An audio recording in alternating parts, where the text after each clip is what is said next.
You gotta have knowledgeable wife. You gotta have knowledgeable wife. You gotta have.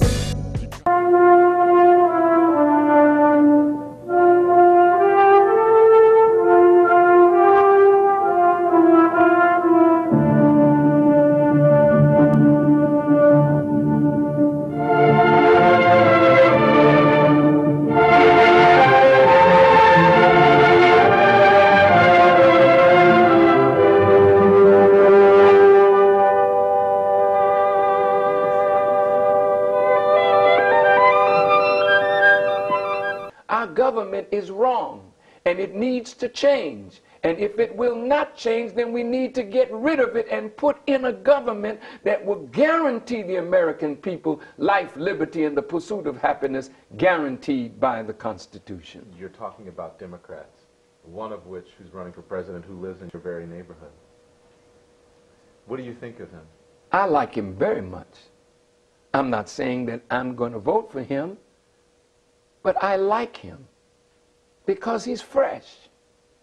He doesn't come with a lot of the baggage that those in politics, that have been in politics and been corrupted almost, or not almost, corrupted by it, sold out to the moneyed interests, sold out to the multinational corporations, sold out to the international bankers. So when you look at Bush, you think you're looking at the president.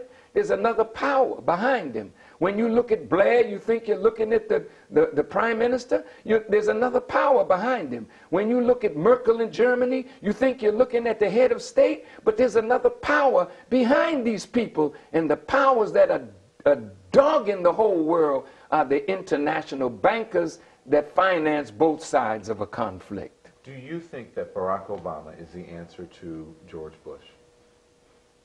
No. I think he's capable of being an answer. But the powers that contend with presidents, I'll go back to President Jimmy Carter. When he was a governor running for the presidency, he saw UFOs. And he said when he became president, he was going to open the file, which is secret, held by the government. When he got in office, we didn't hear any more from him.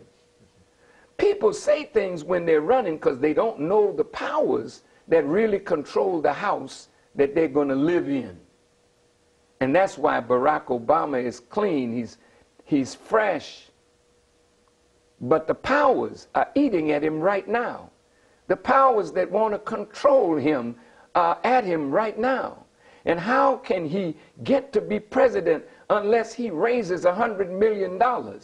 And who of the poor people have $100 million to give him? And who will provide him with the money so he can contend with Mrs. Clinton and her big bank, or Giuliani and McCain and their growing bank?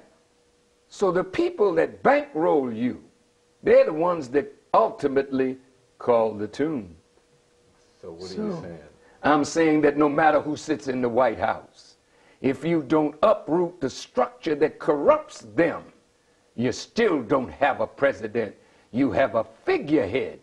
And frankly, that's why I say America needs a regime change. And just like you have to go into the floor when there's pipes underneath it that break and bust, you got to uproot what's under the government of the United States of America, or the American people will never have what the Constitution guarantees. Do you think Barack Obama can do that?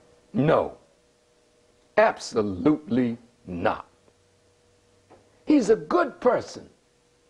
And he's looking at this thing with the beautiful heart, the beautiful eye of a beautiful person. He knows some of the ugliness of politics because he's been in it long enough. But the real wickedness of the face of politics, you're looking right into the face of Satan himself. Give me that beat, so. The so-called American Negro have to be completely re-educated. Yeah, yeah. And the condition that he is now in, he's not fit for self. If I had 100 sheep and one of them got away, I would leave the 99, go find the one. To be completely made over again. Look from the knocks and doors of Satan, I come create. Penetrate with force from the land of the lost. I'm coming like Muhammad got the devil on the run. Rising like the sun, keep your eyes on the one. Look, I'm basic. Here to bring forth a reborn nation. Up against the norm, creating a new formation. This foundation. And Satan doesn't intend to be uprooted by an upstart from Chicago or Miss Clinton from New York. Satan is the boss. This is his world, and he can only be uprooted by the one that is anointed with power to uproot Satan, and that is the Mahdi or the Christ that comes into the world. Then who can do it? Who can uproot that? I just said it. But you don't. None of these. These are victims of satanic influence. Religion is controlled by Satan. That's why religion is ineffective. The divisions in the Muslim world, that's satanic.